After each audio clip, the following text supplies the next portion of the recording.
Welcome to Blockchain Security Series, the podcast where the future of Web3 security unfolds. Presented by pablito.eth. Hello and welcome. I am Pablo Sabbatella, your guide through the intricate and evolving world of blockchain security. Each episode we dive deep into the heart of Web3, bringing you face-to-face with the pioneers and key players shaping the blockchain security ecosystem. Presented by Blockfence. How are you, Tay? Hey, I'm doing good. Welcome everybody to the third episode of Blockchain Security Series.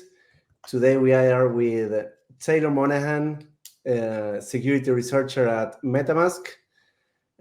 She has a long background in crypto. We will talk about. She was founder and CEO of MyCrypto, founder at MyEtherWallet, and many more things we'll be talking about. So, how's everything? You are going to Denver this week? Yeah, I'm going to be in Denver tomorrow for a couple days. It'll be a whirlwind, but I'm excited to see people. Lots of good security stuff going on in Denver, so it's really exciting to see. I won't be able to make it this year, but I'm having lots of FOMO for not being there. But I hope it's a great week. Yeah, absolutely. So, Taylor, to start, I wanted to get to know a little bit about your story, how you got into security, how you got into crypto. I've been seeing some of your interviews and talks at DevCon, and you've been for more than 10 years in this ecosystem, right? So what can you tell us about that? It's wild. It's wild to think about the fact that I've been in this space for 10 years. So I got into space right around the whole Mt. Gox situation. I'm lucky in some sense because I did not have enough crypto to get wrecked by Gox. But it was definitely like it was a good time to get in because there was like a huge amount of excitement, and then it just came crashing down. And then I think that sort of like prepared me for what came next because it was just so depressed. Like post Gox era was like the worst. Like the bear markets today do not like compare at all. And it was just, a really, really weird time. There was like a real possibility that Bitcoin was like a fad that was just going to go away and never come back. And so that was like my entry into the space, and then got into Ethereum. And then when Ethereum launched, my co-founder and I, we did not intend to start a company or a wallet or anything. But when Ethereum launched, you could only use GAP, like command line, or the C++ client to like interact with the blockchain. And so we created like a free open source GitHub repo wallet generator thing so that people could basically take the pre-sale ETH that they had, create a new wallet, send it there, be safer, send to their friends, maybe split up their wallets, that kind of stuff. And it just really organically grew from there. So did MyEtherWallet, did the ICO era, which was insane, truly insane. Our users were just getting wrecked all the time. Phishing sites, impersonation sites were, like they would spin up. They'd wake up in the morning, they'd spin up like 20 new sites impersonating us. And then we go run around and try to whack-a-mole them. And then, I would go into the support box and I would just be flooded with people like, I lost all my money, help.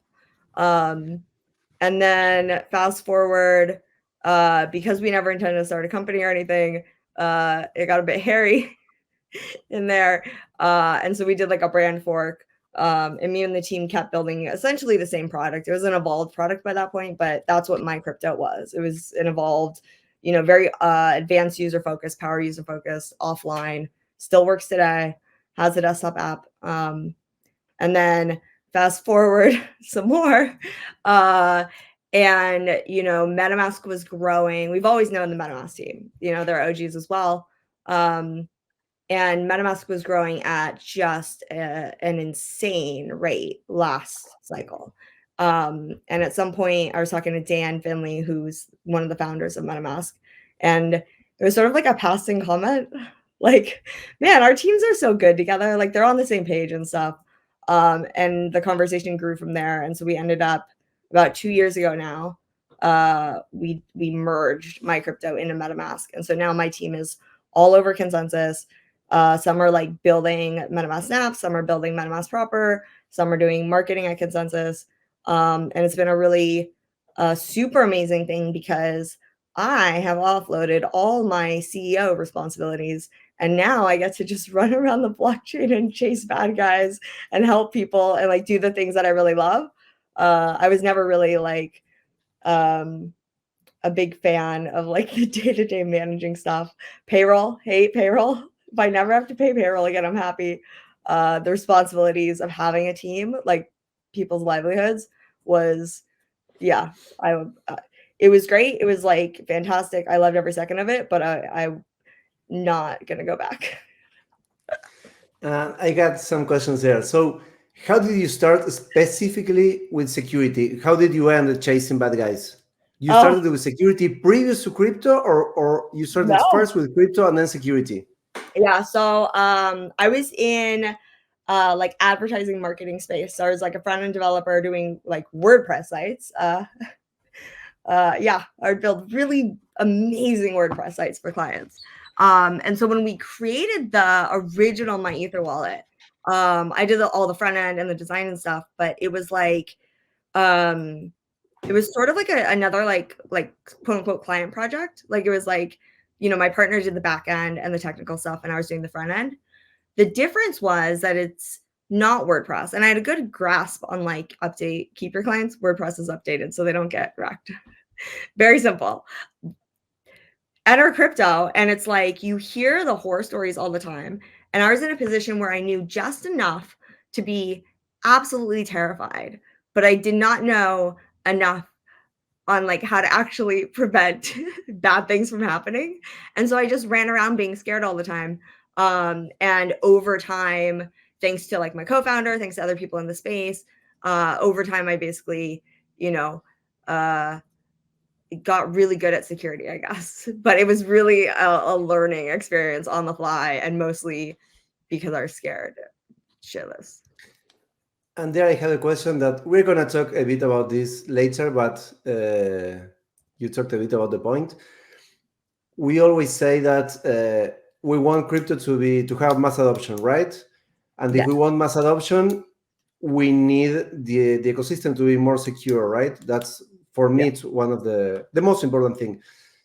So do you think that in the same way that you became a security expert, any person that wants to operate in crypto or have crypto should have some knowledge about security, or we should approach a level of development of product or whatever that shouldn't make it necessary for users to know all this stuff, like what's a seed phrase, what's a transaction, the difference with a private key, how should all the stuff that we are dealing every day with.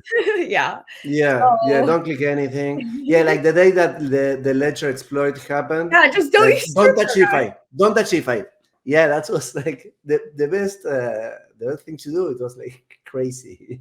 No, exactly. So I think like the way that I think about it is, you know, a lot of people are kind of like obsessed about like security, and they are like, oh, we need like a security person, we need like a security audit, we need like all these things. But if you kind of zoom out, and I think the reason why I was so obsessed with security from day one was that at the end of the day, you cannot build a successful product if all your users are getting robbed every single day, right? If they lose their money on accident, if someone robs them, if bad things happen, if everything that they invested like gets hacked and they have no recourse, right? That's an important one in crypto. Is like 99.9% of the time, if you have your funds lost, stolen, exploited, whatever you want to call it, there's nothing you can do. It's just gone. And so when you think about it, like fundamentally, you will not be successful. Your product will not be successful. Your platform will not be successful if everyone's just getting robbed all the time. And so the way I think about it is like, whatever your product or protocol or platform needs to do in order to be successful by your definition, meaning like you're having an impact on users, they can do the things that you've built for them to do. It's like the bar is pretty low, but it's also really, really high in this space because it's so adversarial. And so I tend to, I guess, comment or think less about the specifics of like, the technical, like the private keys or the different forms of like potential recourse. Like I tend to think less about, those specific things as a solution and more about just broadly, like, end of day, you're not going to be successful if you don't keep your users safe. If they can't use your product successfully, then it's rip. So if they can use your product successfully with a private key, that's great. If they can't, then you should probably figure out a different way. If you can like program your smart contracts in Solidity and they don't get hacked, that's great. If they do, that's not great. Is Solidity the problem? Like,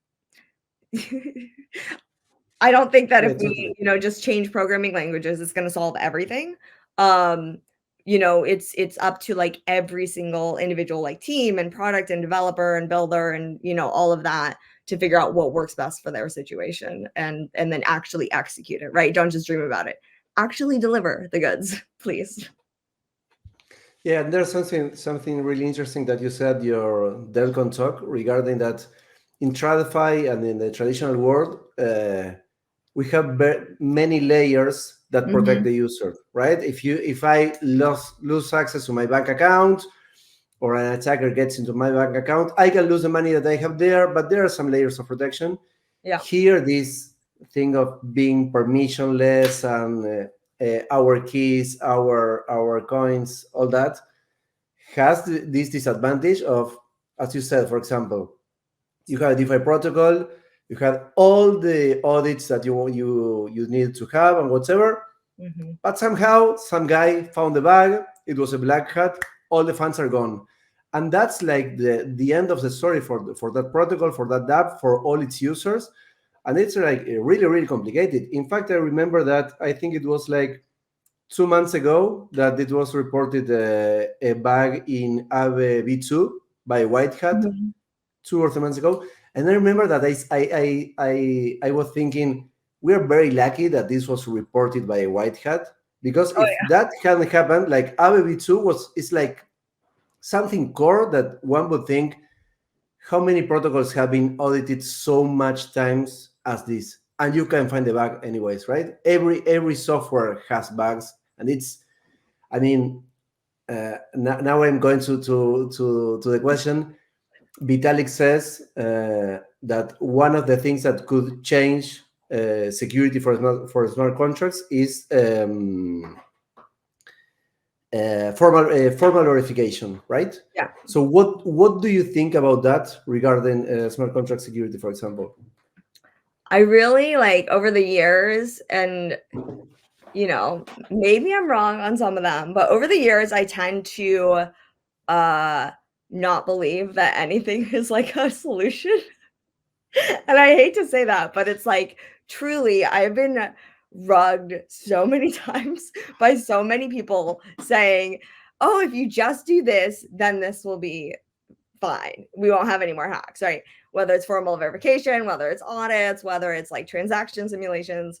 And the reality is like, these are really complex systems and they like interact with each other. You have the human element, you have the hacker element, you have the oopsies element, you have just so many things that can possibly go wrong. And so while I encourage everyone to like, like formal verification is like a real powerful thing that will make you significantly safer. And it will, let's say like, if you do it properly, like a whole chunk of possible bad things, you can just like have confidence that they're not going to happen. However, you should not ever like think that means that nothing bad is going to happen. It's like you just adjust this little sliver. You have the whole rest of the spectrum of bad things that can happen. You also have to protect against those. And yeah, once like back to like my previous point, like it really depends on what you're building. And how you're building it. And, you have to really understand like the different attack vectors in your threat surface in order to, like really go hard across the whole stack, across the whole, from the end users also, like all the way to like the deep core like programming functionality, how it interacts with other smart contracts, the whole thing.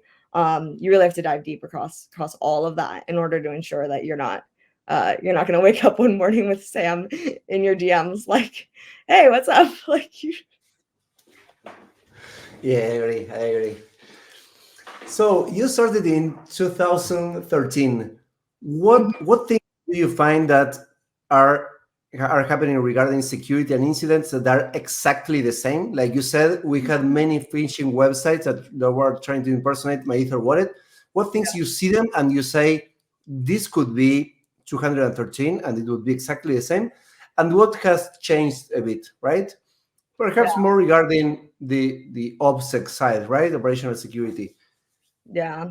So I think that there's, like, in general, like phishing retail end users, wallet users, it's not exactly the same, but it's exactly the same as it was in 2013. It's just that, like, before they were phishing like the private key and they were impersonating the exchanges.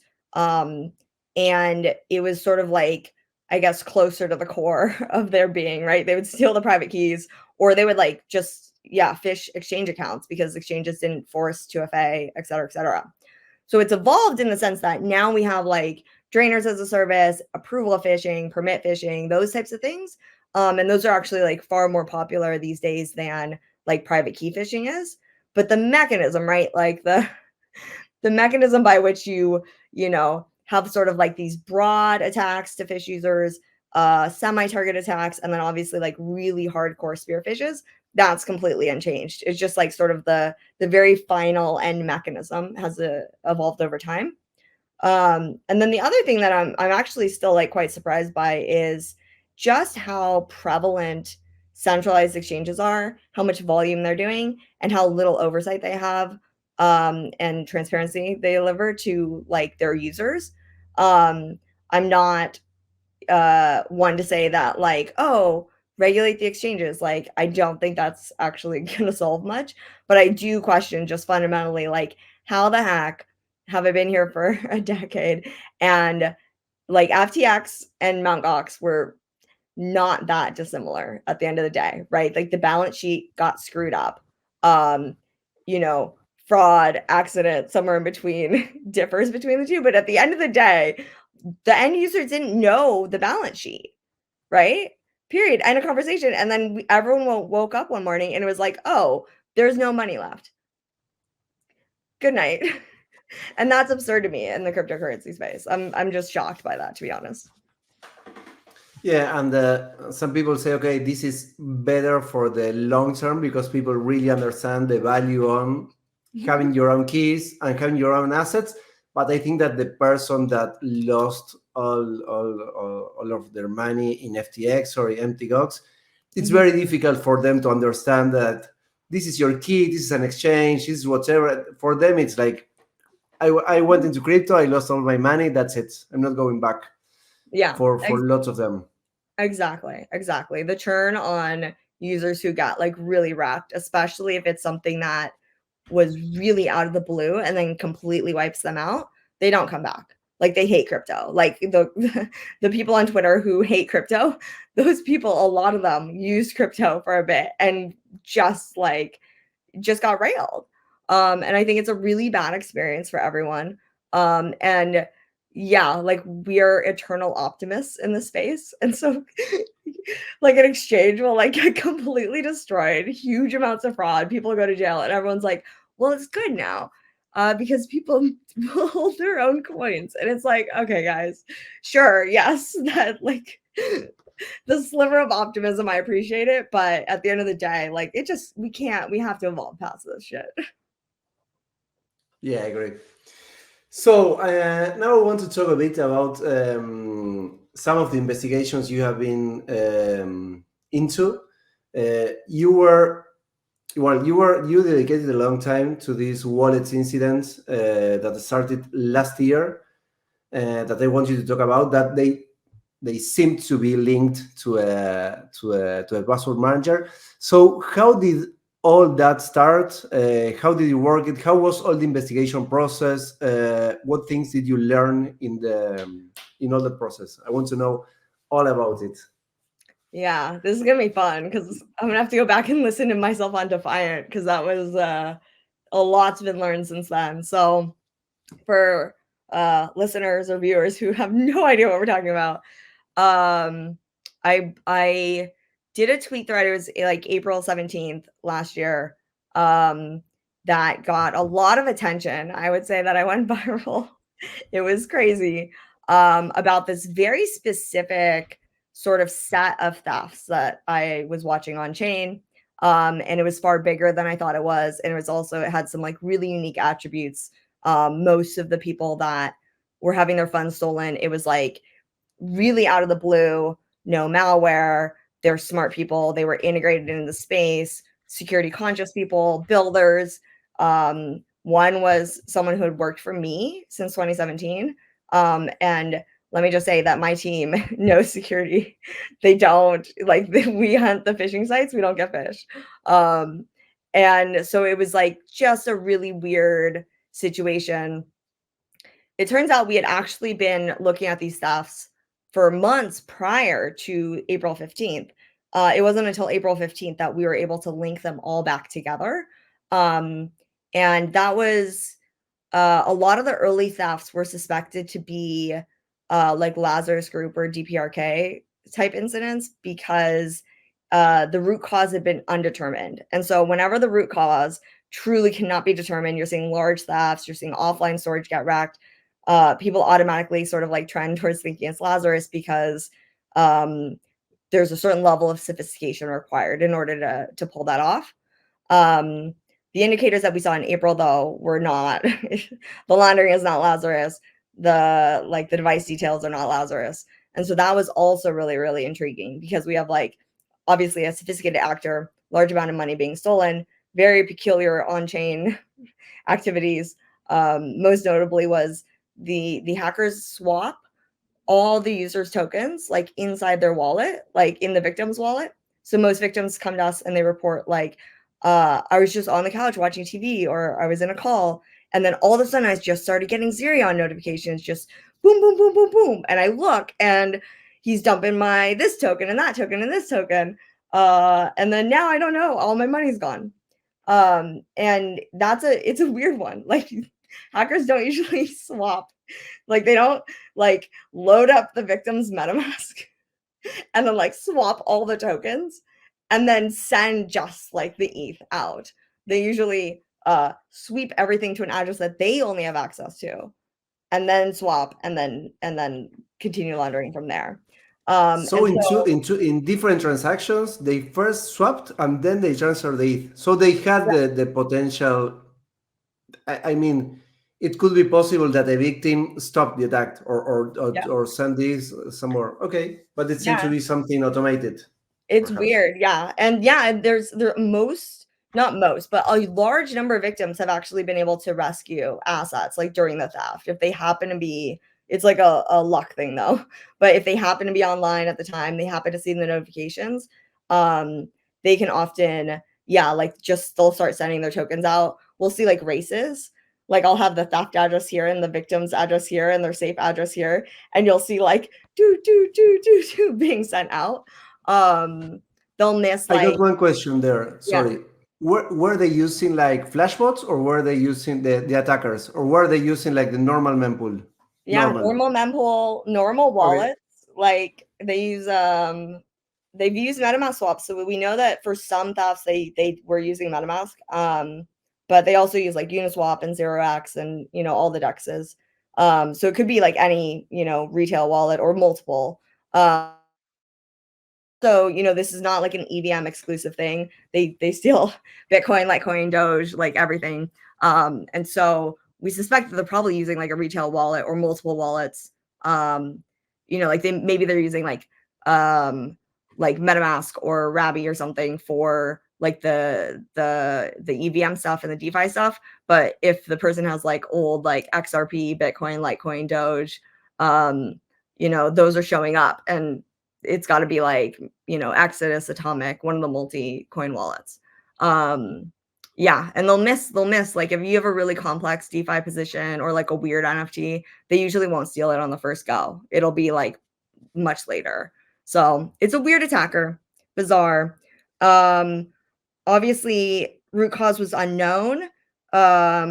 We suspected like malware, like duh.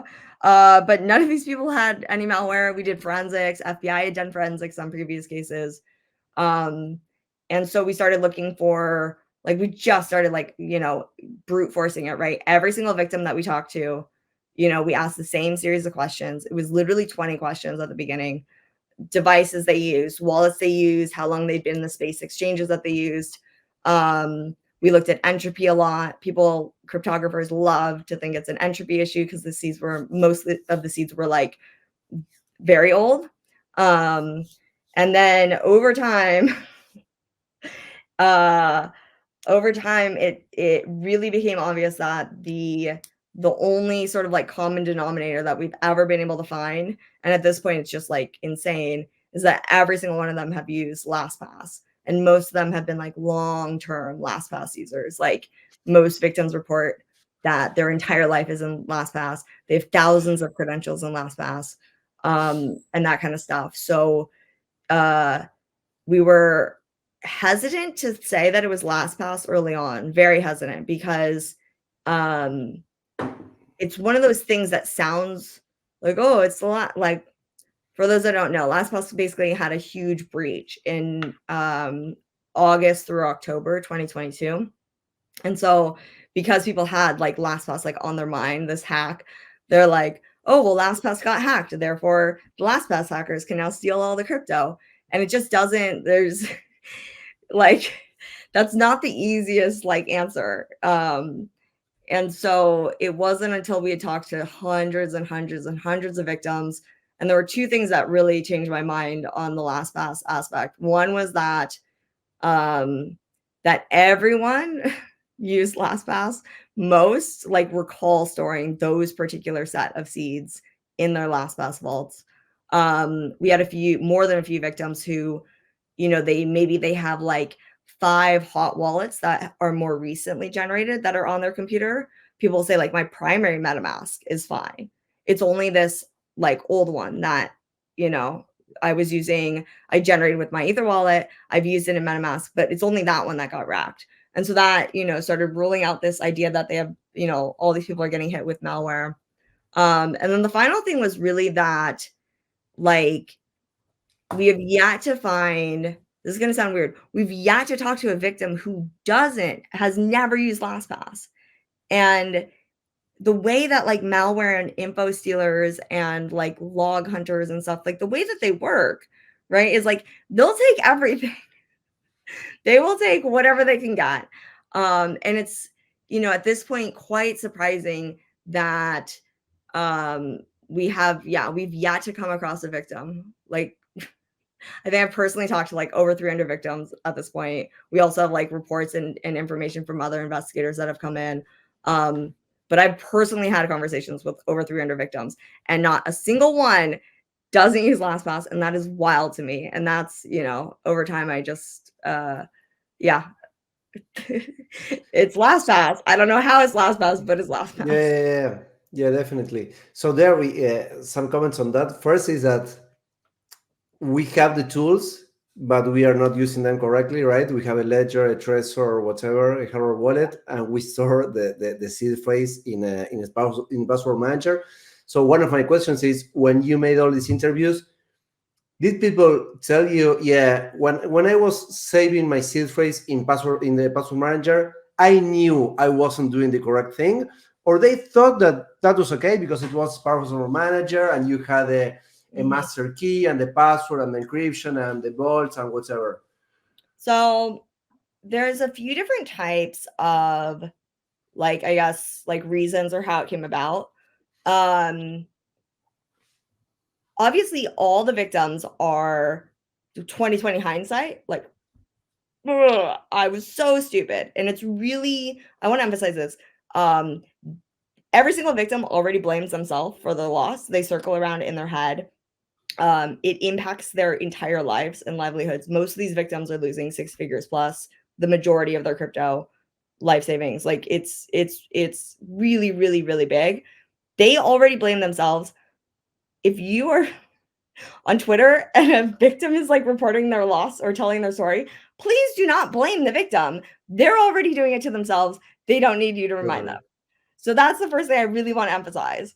The second thing is like I guess the mentality, or like why are these smart people who work in crypto, have been in crypto for a decade, use LastPass, right? Use a password manager in general, are security conscious. Why do they have their ledger seeds in their LastPass? What the heck? And the answer is, one is that, they've been in crypto for a decade. They've watched people lose access to their crypto on multiple occasions. And because they had not been racked, right? They have not been hacked prior to this.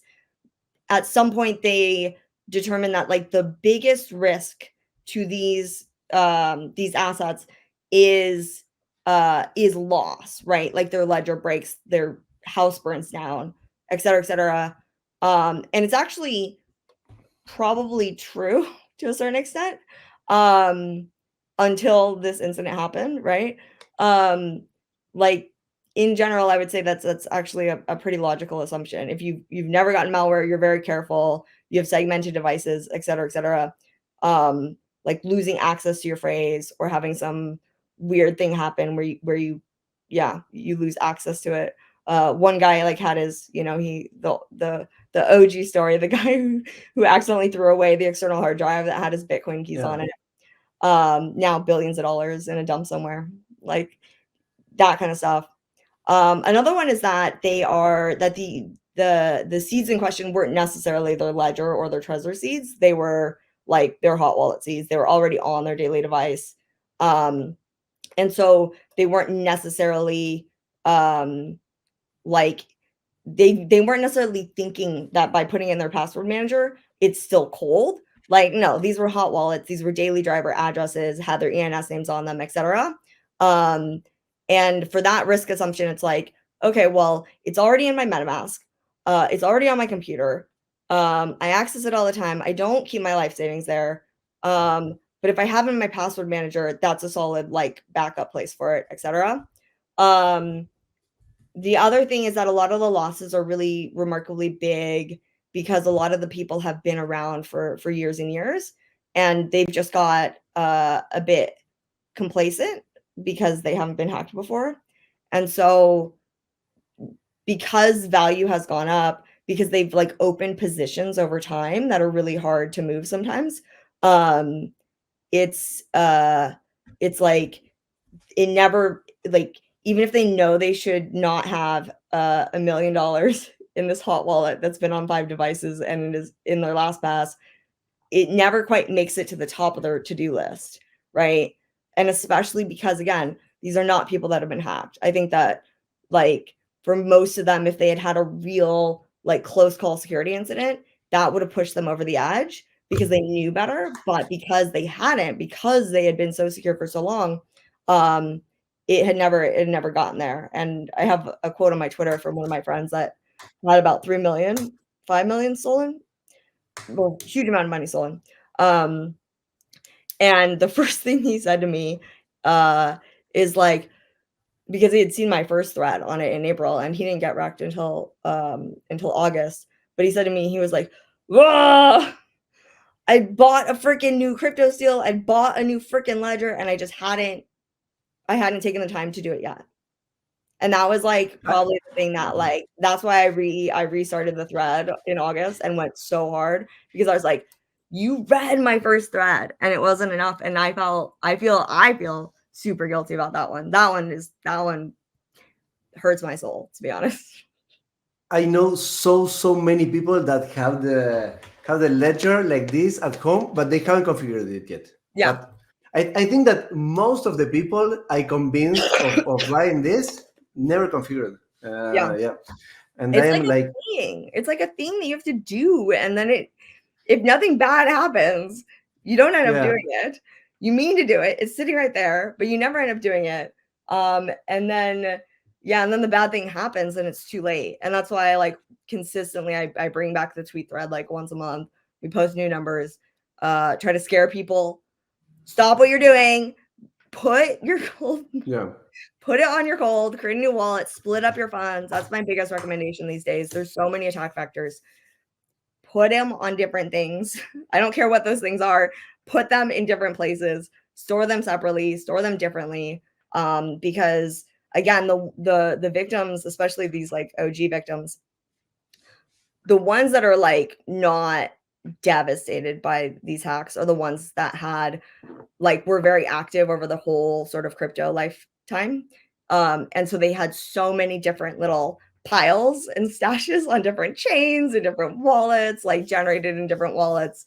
And so even if like a segment of those addresses got wrecked, they still have like enough to sort of be like, okay, I'm going to be okay. Whereas people who like had everything in sort of like one secret recovery phrase, they may have 10 addresses, but it's all that one phrase. Those people are it is heartbreaking. Like I will never let this case go until it's fucking solved, because it's like it's fucked. I'm sorry, but it really is.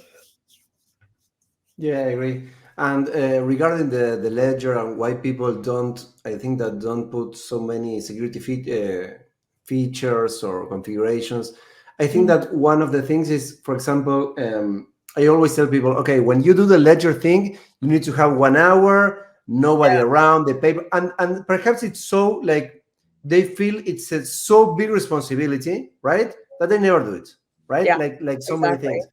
And at the same time, I found, for example, I created a course that was like, it's like 8 classes of 1.5 hours about security. And they tell people so many stuff that perhaps they are like paralyzed, like, oh no, no, they can hack my hardware, my this, and they don't do anything. So the day I understood that, I started like saying, okay, once a week, one simple thing, right? Like use 2FA. You don't use SMS like a two-factor authentication. That's don't why repeat passwords. That's I 100% agree with that. We should bring it back actually. We used to do this thing called MyCrypto Winter, which was an advent calendar, and every single day you would get a new little security tip. The whole thought behind that was it's the holidays and people are like, generally like they have less work, less calls, more like free time. If we give them one bite-sized thing to do every day, maybe they'll be more likely to do it. And that was, I think, one of the marketing campaigns that like I'm most proud of, because I do think that people actually like did them. Like it was like, just go turn on 2FA for your Google account. Just go like remove your phone number from this. Like it was these really bite-sized things. Because if you make it such a big deal, people tend to do them less. Yeah. And the other thing is that security is boring for 99% of people, right? Not for us, but for most of people, yes. So the other thing that I did is that when I start my security talks, I always start by, okay, we're gonna see step by step how an attacker drains all your funds from an exchange. And when they see how easy it is to do that, it's not that you have to be so sophisticated. People are like, oh shit, I really have to do this, right? So I think that works. You have to make people scared. Yeah. And then you said something that I'll say this. I had, on like I think April 13th, I think I had 6 figures in my hottest Metamask, like the dirtiest Metamask account that I have, the one where I've like degened around. It's like on all the devices. It's like supposed to be like the little play money, and like it had grown to like 6 figures over the years. On like April 13th, it was like 6 figures, and then my friend got hacked, and I dealt with his hack first. We tried to get funds frozen. We tried to do all sorts of things. We did a rescue mission for some of the assets that were remaining, and then the next thing I did, like literally right out, I was like, okay, you good? And like he's like, yeah. And I got off the phone with him. I go into my Metamask and I just sent the whole thing to like a new ledger address. I was just like, And I was like, okay, that's how scared I was, because it was just like, this guy's been working for me since 2017. This guy knows security. This guy wrote the MyCrypto winter tips every single year for years. Like, it was just it was that, like, I don't know, like, penetrating. But I know better, and I never done it before that point. Yeah, and there's something key that you also said, that is, people don't care about security until they are hacked. It's the same about health. People eat like shit until the day they have a heart attack. Yeah. And something that happened to me, I started with the hacking and security when I was 14 years old, and I had a hacking website, right? So in 1999, and the joke there, the funny thing was to try to hack my website, right? Yeah. So I hacked when I was 15 years old, 16, something like that. I really remember how I felt. And from that day on, I took security like very, very seriously. It's One thing that I was thinking the other day is, for example, how many times have we said, you, Sam, Pascal, everyone, like, we are seeing Twitter accounts getting hacked every day, and it's all the time, because they don't have 2FA and they have the mobile phone number, right? Yeah. And we keep seeing, for example, in Seal, that the cases are exactly the same. Every time. One thing I was thinking is, we should proactively go and hack specific people and then give them back their accounts, or saying, for example, I got your account, you had 100 ETH, we only took 1 ETH, go and get things, right? Because if not, if a white hat doesn't do that, a black hat will do it, right? The incentives in the ecosystem are to be adversarial, right? Like you said. Yeah, the Twitter cases. The Twitter cases. That's unbelievable. They're infuriating. I'm sorry. You have so many followers. Get your phone number off your Twitter, dude. You're wrecking your users. Yeah. And then they come in, and every single one plays like they are the victim, right? They're like, oh my God, my account's hacked. I can't get Twitter support to respond. I can't do this. I can't do that. And I'm like, do you realize that you just racked, like, your followers, like hundreds of your followers just had over $1 million stolen from them? Because you cannot remove your freaking phone number from your freaking Twitter. Be better. I'm sorry. Like, I think Zach's on the same page with me on this one. Like, you guys, like, we have got to be better than this. I do not support black hat hacking at all, but I will support something that will wake people up and get them to take their phone numbers off their Twitter, so that we can stop these strings of thefts. Totally. And the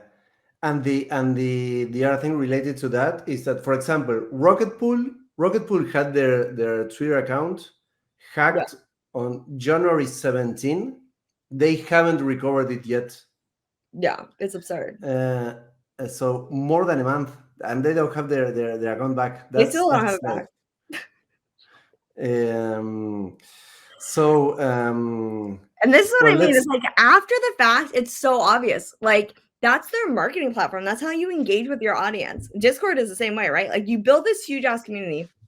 Your job, like, if you want to be successful, you need to take security seriously, because if you get your Discord taken over and you can't regain access, and it's just like scams and hackers running wild, or if you get your Twitter taken over and you lose, like, you wreck all your followers, all of your users get wrecked, like, you're not going to be successful, period. End of conversation. And it's amazing to me that, like, more people in, like, sort of marketing, community, biz dev, like that side of the universe, don't see that, like, this is a blocker to being successable. Like, you can grow your audience all you want, but if you then destroy your audience, all that work is gone. That's I agree. Yeah, and I think that the other reason is that like you said, when a protocol or a dApp gets their account, their Discord, Twitter, or whatever compromised, and then the users lose money, most of the times the project doesn't have any accountability on that, right? Yeah. So I think that maybe people should start like claiming or choosing protocols that really care about this. I mean, incentives should be aligned so that projects start checking this kind of stuff. The other thing that I see that really worries me is that I have been talking to lots of projects, and for many of them, security is like auditing a smart contract, right? But operational security, like losing your domain, DNS hijack, Discord hijack, phishing, this, and nothing, like zero, right? And that's something that really worries because, the stats from the reports that we do monthly, for example, on hacks, show that the type of attacks that keep on growing faster are those kinds, right? Not attacking smart contracts, but attacking the rest of the infrastructure. Yeah, no, 100%. And it's like, I think the thing that I think most about these days is the diversity of the bad things that happen, the diversity of the attackers, the diversity of the just like the sheer number of things that we have to overcome in order to like actually secure things and protect people is just like it's so vast. And then also like, you know, the second that you put in one especially like when dealing with like scammers and phishers, you know, you blacklist their URL, they come back with like 10 hits. You blacklist those 10, they come back with 100. And they'll evolve, they'll evade, et cetera, et cetera. And so to me, it's like over the years, I've and especially lately, I've come to realize like there is another sort of like entire aspect to security that we really haven't focused on. Like we're so focused on prevention and like blocking people and stuff like that. But at the end of the day, like if the reality is that you can hack something and that will gain you $100,000 or $1 million or $10 million or $100 million, whatever that number is. And that's it, right? Like you hack it, you get the money, the end. Like, I don't think we'll ever be able to be secure enough, right? Because there will be more hackers out there, more bad people out there who are incentivized really directly and really obviously to hack the thing, to scam the people, to phish the people, etc. The way that it's worked, like in larger society over years, the way that we handle these things, right, is that we do not only focus on prevention. We also deal with it after it happens, right? How do you give victims paths to recourse so that they can, like, you know, not be completely destroyed, right? If you work your butt off for your entire life, you have your money stolen. The end? No, that's not the end. There are things, right? You have things like insurance. You might be able to like recover things. The bank might reimburse you for some amount if it's like credit card fraud. There's all these different things. In crypto, though, we don't have like we're barely doing the prevention side of things. We have yet to really do anything on like the recourse side for victims. And at the end of the day, what that does is ultimately we're still in this position where if you steal 100K, you get to keep, say, 99K, right? You got some minor fees that you got to pay or whatever. There's no risk to your life, your livelihood, to the amount that you're going to get, right? There's not even like a confidence variant in there of like, well, if I steal 100K, I might get 50K, I might get 100K, I might get 0. No, like you steal 100K, you get 99.9K. And I think that like, you know, over time, we're going to have to figure that out, both for helping like legitimate, good faith members of society who are like contributing value to society and then they lose their money. Like that's not fair. We have to figure out how to give them paths to recourse when that happens. But also so that, you know, when a hacker is considering or a scammer is considering, right? And they're kind of like sitting back in their chair and thinking about like, should I hack this thing, or should I quit my job to scam people all day, every day? There's more like risk and unknown factors, right? They're like, well, okay, so assuming that I can successfully scam people, and then assuming that I get 100K, okay, but then I have to launder it successfully, and I'm going to lose like 50, 60% to like freezes. And then the police are going to find me, or the public's going to find me, right? I'm going to have like social repercussions or legal repercussions, financial repercussions.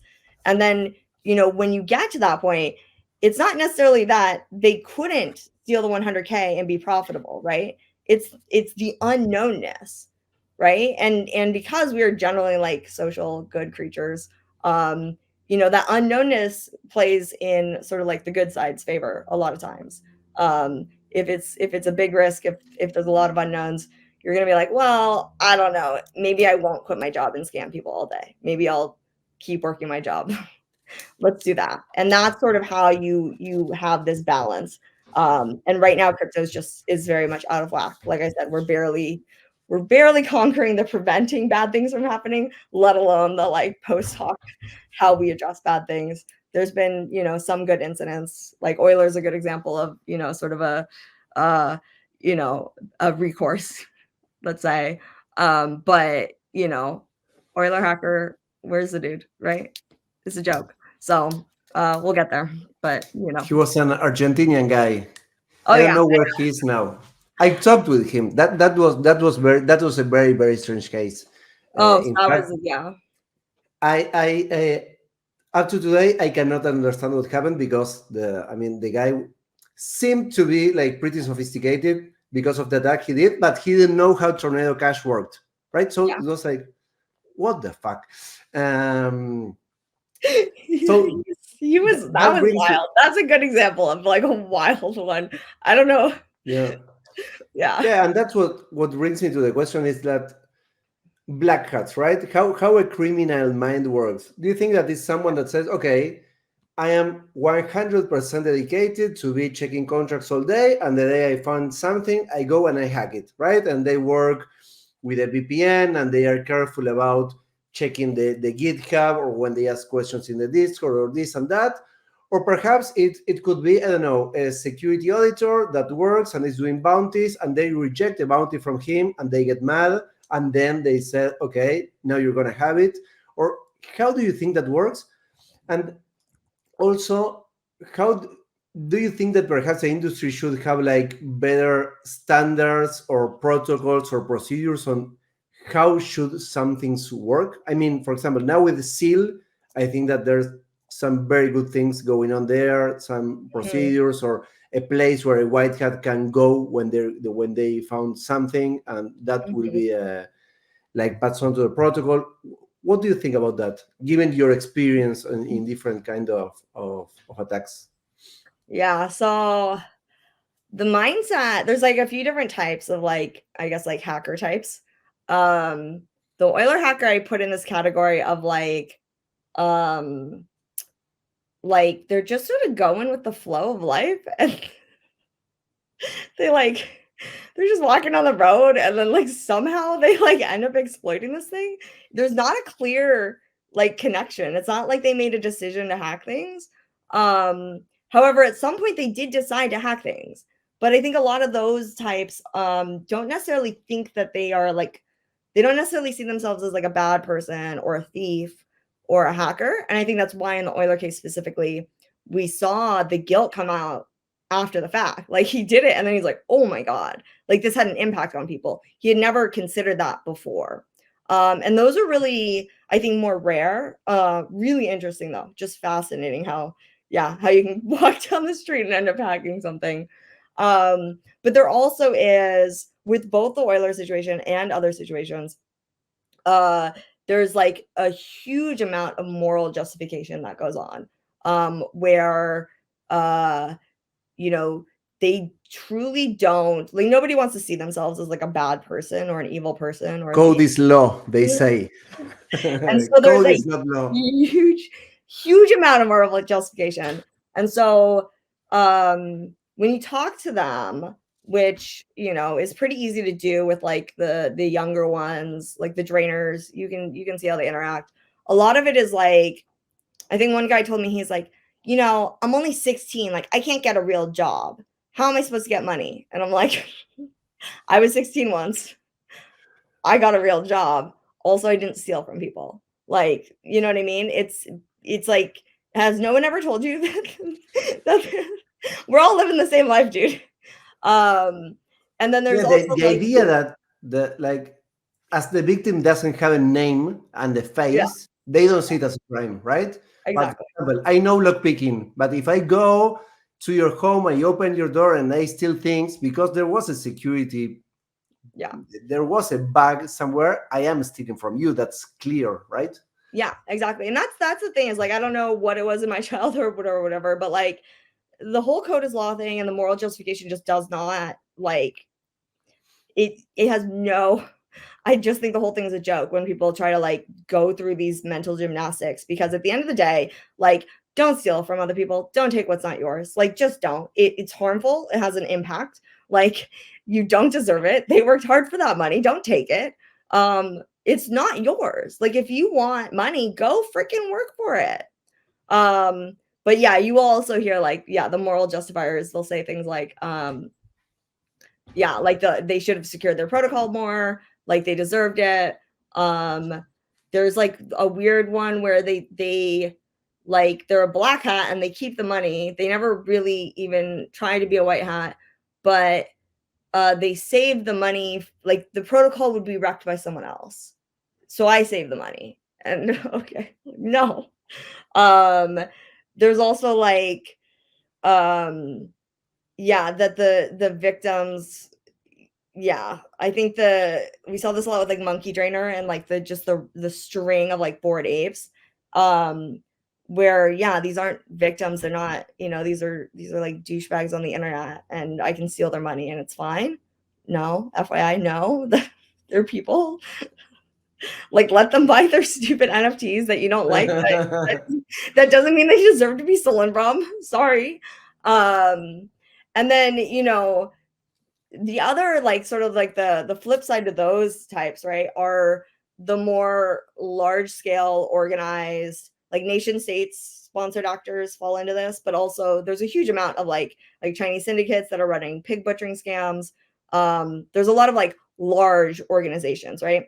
And the way that those work is actually less about like sort of morally justifying your actions, and it's actually more about like the complete diffusion of responsibility. And so when you have these large like operations where maybe you're like an employee of the North Korean regime, and if you don't do your job, you will die.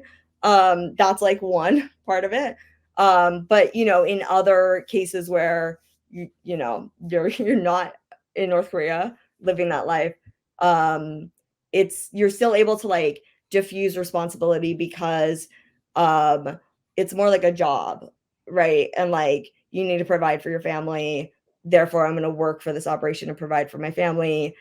They like, you're only completing like one little part of the sort of like theft, whatever part that is. Like, they'll have like the phishing side of things, they'll have the development side of things, they'll have the laundry side of things.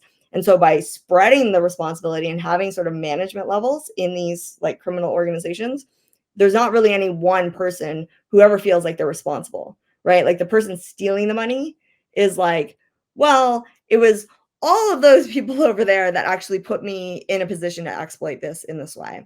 And the people laundering the money are like, well, I didn't even steal the money, I'm just laundering it. And the people phishing are like, I just got access to their systems, I didn't actually steal the money. And so when you have that large diffusion of responsibility, it's just a different situation. And a lot of these are from either authoritarian or let's just go with like authoritarian regime.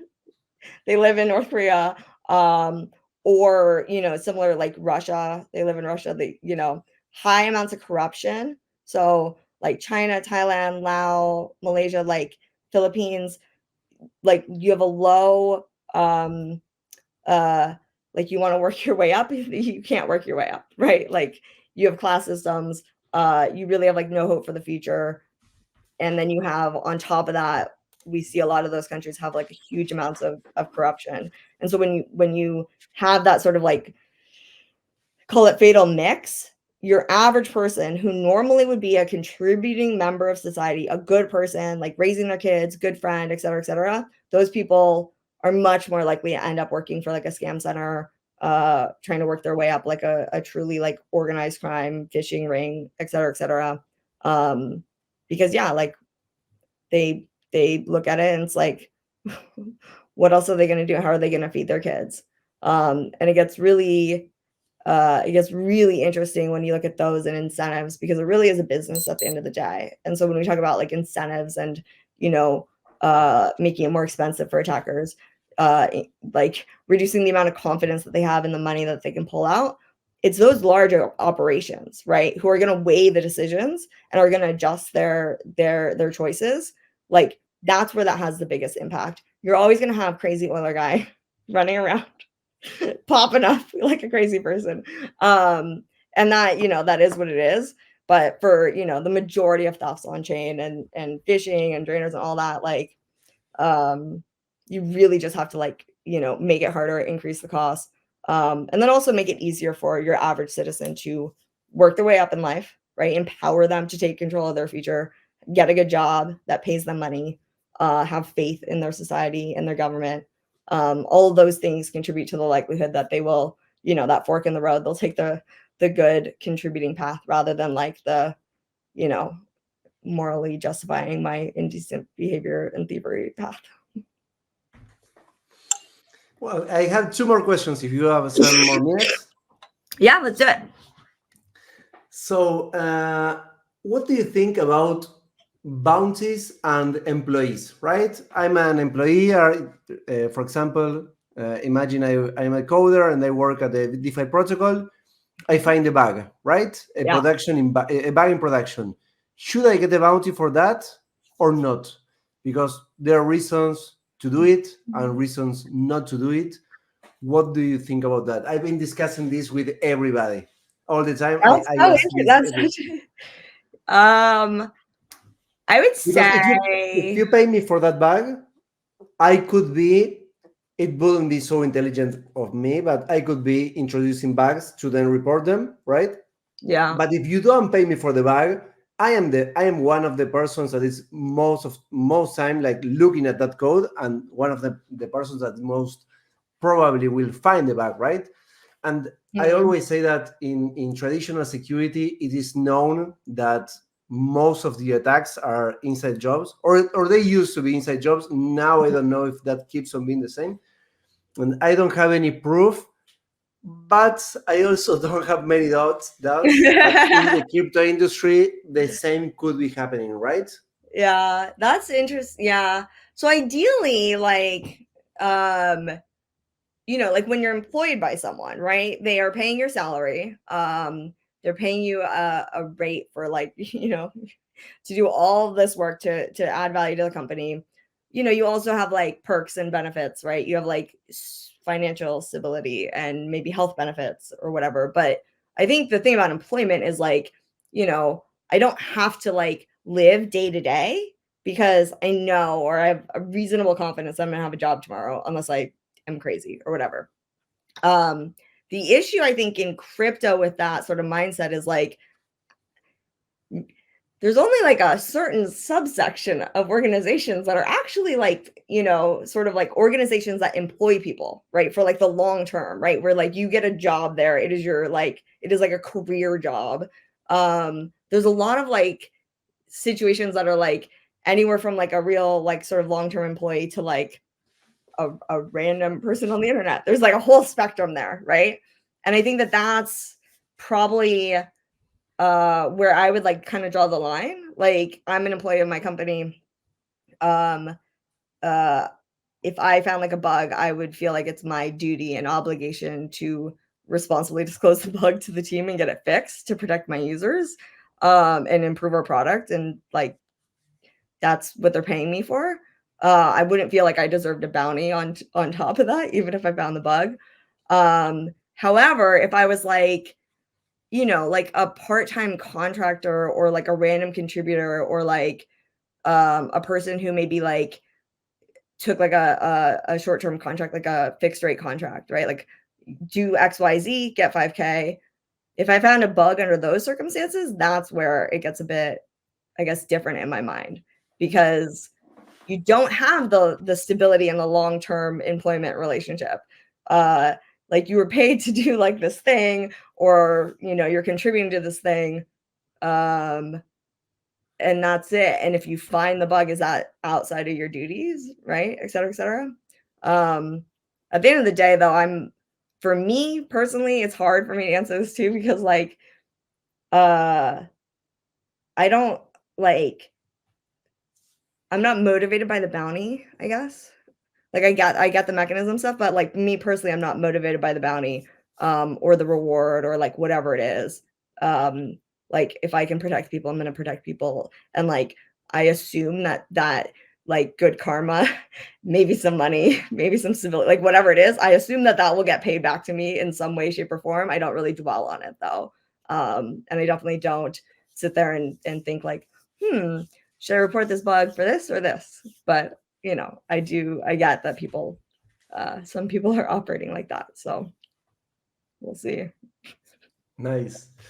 Well, and lastly, tomorrow, what are you expecting from this week in Denver, and the events? And what do you think will be the mood regarding prices? Do you think that prices and the market change? How much does it affect conferences?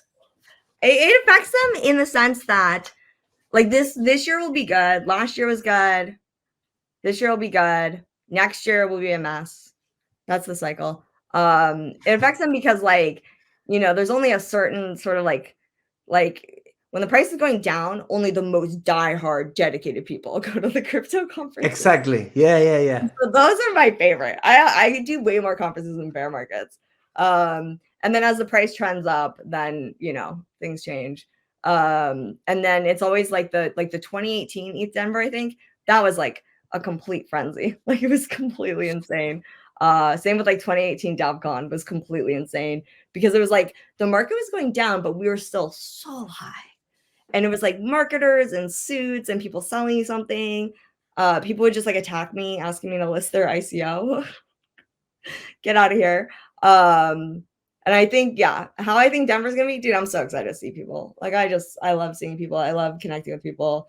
Denver, I think, is like one of my, it's close to the top of the list of my events, just because the people that tend to go to Denver are, the builders, the diehards, the people who've been around forever. And then, I skip most of the other events, to be honest. What are your top 3 events? I mean, obviously, like DevCon is sort of like, because at this point it's like a family reunion with all the OGs.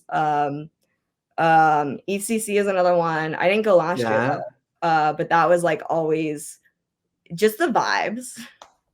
Like I remember the first year we went, it was like they just had these like, they had like someone like ripped the paper out of a notebook and then like put like room 2 and like slapped it on the wall. And then you get this fancy email telling you like, oh, you're gonna be in room 2, blah blah, and you're like, where's room 2? And you just see like the line with the little frayed edges, lined paper with like room 2 written on it. I was just like, heck yes, like this is what it's about. Like we only care about the content and good people. Those are my vibes. Permissionless. Excellent. Permissionless is another one that's it toes the line between the two. It's much more polished, but it's like it's just different vibes, right? You have the hardcore builders all the way to like the super polished only marketers. I like the ones that are trying towards hardcore builders. Nice. And well, last question. As we said, we should give small recommendations and tasks for people. So we have an upcoming bull market. We think we never know what's going to happen. Yes. There are more risks for retail. So if you had to give only two tips, 2 recommendations, easy things that they finish here and they have 10 minutes and they can do something. What's that thing that you think that they should do that will give them far better security? Yeah. So I definitely say if you don't have a hardware wallet right now, like buy one. Like go right now and purchase one. I'm not even going to tell you to set it up. Just purchase it and get it inside your house for when you need it for the next tip And session. configure it, please. Use it. Please use it ideally, but like I feel like some people like they're motivated in like a moment and then they don't even have a ledger. So yeah, buy a hardware wallet if you don't have one. If you have one, but it's like years old, buy a new one. They have some fancy newer ones now that are super Okay. cool. Yeah. So buy the bull runs coming, buy one. Best investment you can make, in my opinion. I have like 20 ledgers and 20 treasures, all different like styles, all different feature sets. Grid Plus. Like, dude, they're sick. You should use them. But just buy one for now. That's my small tip. Don't worry about using them. Pick one, buy one. It doesn't, I really truly like Ledger, Trezor, Grid Plus. Do you have any others that are? Yeah, any of those on the list are great. And then the second tip I have is diversify where you store your stuff. And I'm not going to say use this or use that or do this or do that. But if you think about it and you think about like the secret recovery phrase that holds like all of your different accounts, right? Whether that's your 24-word phrase from your ledger or your 12-word phrase from your MetaMask, whatever, like that's a single piece of information. If that single piece of information is compromised, how wrecked are you? And if the answer is like 100% or like 90%, my response to that is like, cool. So you're not diversified at all. That's an unsafe position to be in. You need to take some of those assets and put it on the ledger that you just bought. Print out a freaking OG paper wallet and put it in the safe. Put some there. I will even recommend, okay, I hate this, but I will say it. You can put some small little pieces on trusted centralized exchanges. Like if you are in a situation where you have 100% protected by a single like seed phrase, like, dude, put like 2%, 3% on Coinbase, put 3% on Kraken. Like, you know what I mean? I want people to like just get in the habit of having things in different places so that when something bad happens, regardless of what the bad thing is, they're not completely destroyed. And the same, by the way, the same advice is if you have 100% on Coinbase, get out, diversify where you have your stuff. Okay. Small piles all over, grow it over time, split it up over time, et cetera, et cetera. That's my best advice. The most foolproof advice, no matter what malicious actors are coming at you. That applies to like the most OG targeted by Lazarus people and the brand new person. Put your stuff in different baskets, please. I loved it. Well, Taylor, thank you very, very much. I really enjoyed this talk. Absolutely. I had many other things that I wanted to talk about. We'll maybe do it in the next episode. Who knows? Perhaps if we see each other in July in FCC, perhaps we can do it. We can do it there. Yeah, that would be great. In real life. So thank you very much. Thanks everybody for listening. Awesome. See ya. Bye guys. Thank you. Bye. Blockchain Security Series, the podcast where the future of Web3 security unfolds. Presented by pablito.eth.